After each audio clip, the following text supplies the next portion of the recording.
Betrayal. A 7-letter word that can shatter our trust and leave us feeling vulnerable and betrayed. It's like a punch to the gut, isn't it? That moment when we realize that someone we trusted, someone we led into our lives, has turned their back on us. It's a feeling that's as universal as it is personal. From Tokyo to Toronto, from Sydney to San Francisco, we've all felt the sting of betrayal at some point in our lives. But here's the thing.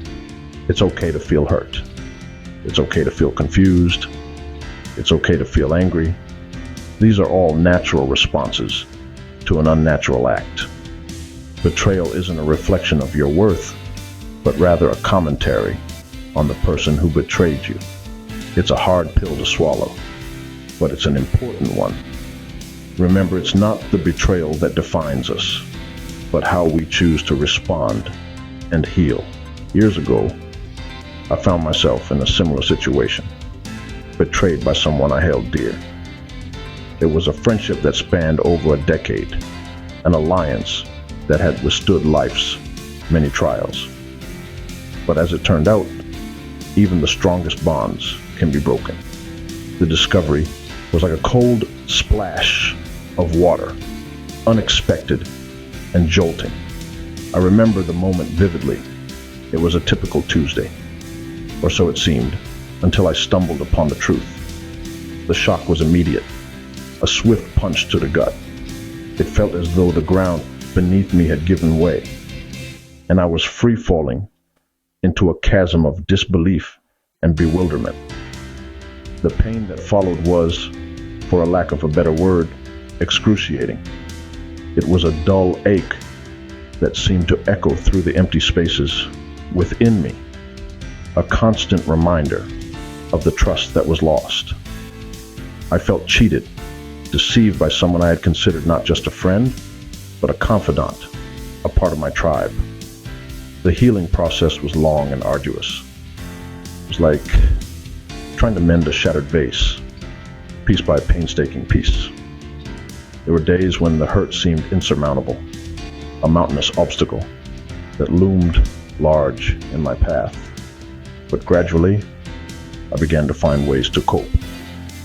I sought solace in the company of others who had walked similar paths, in the comforting rhythm of routine, and in the healing power of time. Then, there were moments of profound clarity, when I realized that this betrayal was not a reflection of my worth, but rather a testament to their character. It was not about what I lacked, but what they chose to do. This realization was a turning point, a pivotal moment in my journey towards healing. In the end, it wasn't about them anymore. It was about me, my healing and my closure. It was about reclaiming my trust, my faith, and my resilience from the clutches of betrayal, and moving forward, stronger and wiser than before. The first step in finding closure is to acknowledge your feelings. It's an important stride towards healing, and it's okay to take your time. When you've been betrayed, a whirlwind of emotions may engulf you. Anger, sadness, confusion, disbelief. These are all normal reactions. It's crucial that you don't suppress them, but rather allow yourself to feel them fully. Think of it as a storm. It may be intense, it may be loud, and it may be unsettling, but eventually it will pass. And when it does, clarity follows. Avoid falling into the trap of self-blame or guilt. Remember, the actions of others are not a reflection of your worth. It's okay to feel hurt. It's okay to feel angry. It's okay to feel confused. These emotions are part of the human experience. They are signposts pointing you towards areas that need care and attention. Your feelings are valid and they matter. You're allowed to feel hurt. After acknowledging your feelings, it's crucial to seek support. The path to healing from betrayal is a journey that doesn't have to be walked alone. Surrounding yourself with people who care about you, who understand your pain, is an essential step towards closure. Friends and family members can provide a comforting presence, a listening ear, and a shoulder to lean on.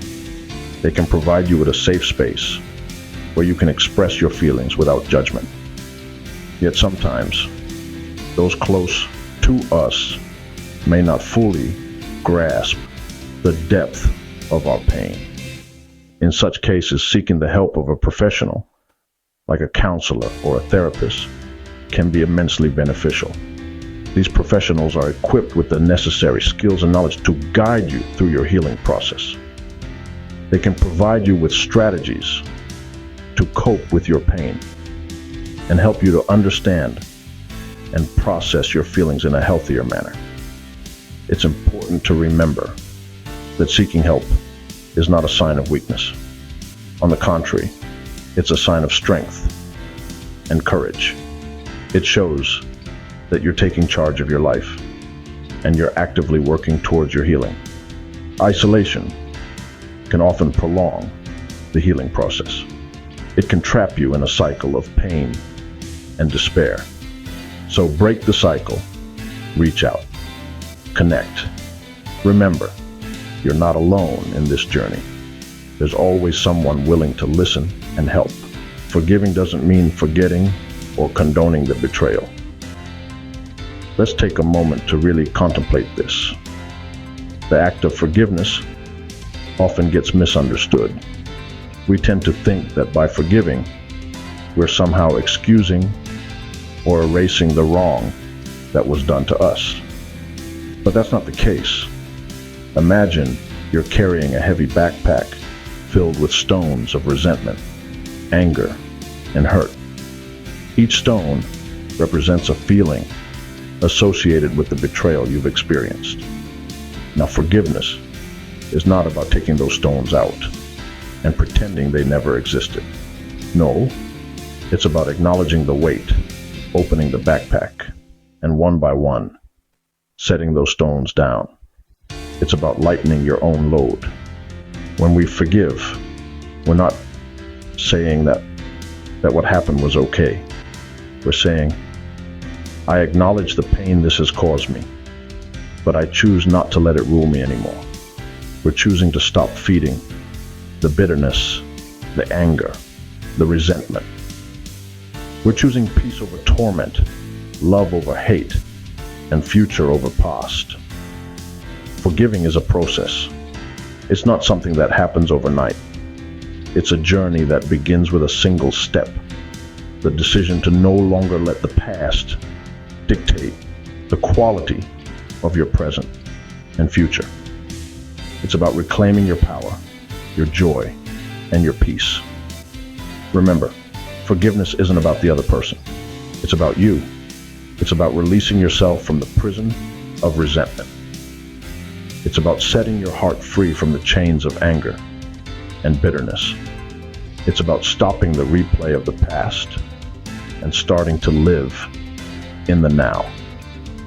Forgiveness is not about forgetting the wrong that was done to you, but about remembering without the pain, without the anger, without the bitterness. It's about remembering with understanding, with compassion, with wisdom. It's about learning from the past, not living in it. So it's important to understand that forgiveness is not a sign of weakness. It's the ultimate sign of strength. It's the epitome of resilience. It's the embodiment of grace. Forgiveness is a gift you give to yourself. It's a step towards finding peace and closure. It's about letting go of the past, embracing the present, and looking forward to a brighter, lighter, freer future. The final step in finding closure is to move forward. Moving forward is not about forgetting the pain or pretending it never happened.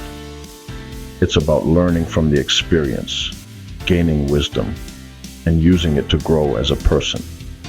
When we face betrayal, we are given a chance to reflect on our own values, our expectations, and our relationships. Imagine it like this. Life has handed us a rough stone. It's jagged, it's heavy, it hurts to hold. But with time and effort, we can turn that stone into a gem. We can polish it, shape it, and make it something beautiful. That's what moving forward is all about. It's about taking the raw, painful experiences life throws at us and turning them into something of value. And that value comes in the form of self-growth. We learn about our strength, our resilience, and our capacity to love. Even when we've been hurt, we learn about what we can tolerate and what we can't. We learn about what we need from relationships and what we can give. And most importantly, we learn about ourselves. But moving forward isn't just about self-growth. It's also about self-love and self-care. It's about taking the time to heal, to rest, and to rejuvenate. It's about acknowledging that we've been hurt and that it's okay to take time for ourselves. It's about being kind to ourselves, about treating ourselves with the same compassion we would treat a friend who's been hurt. Self-care can take many forms.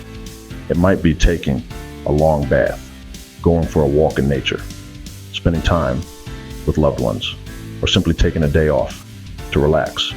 It's about doing what makes you feel good, what makes you feel loved, and what makes you feel cared for.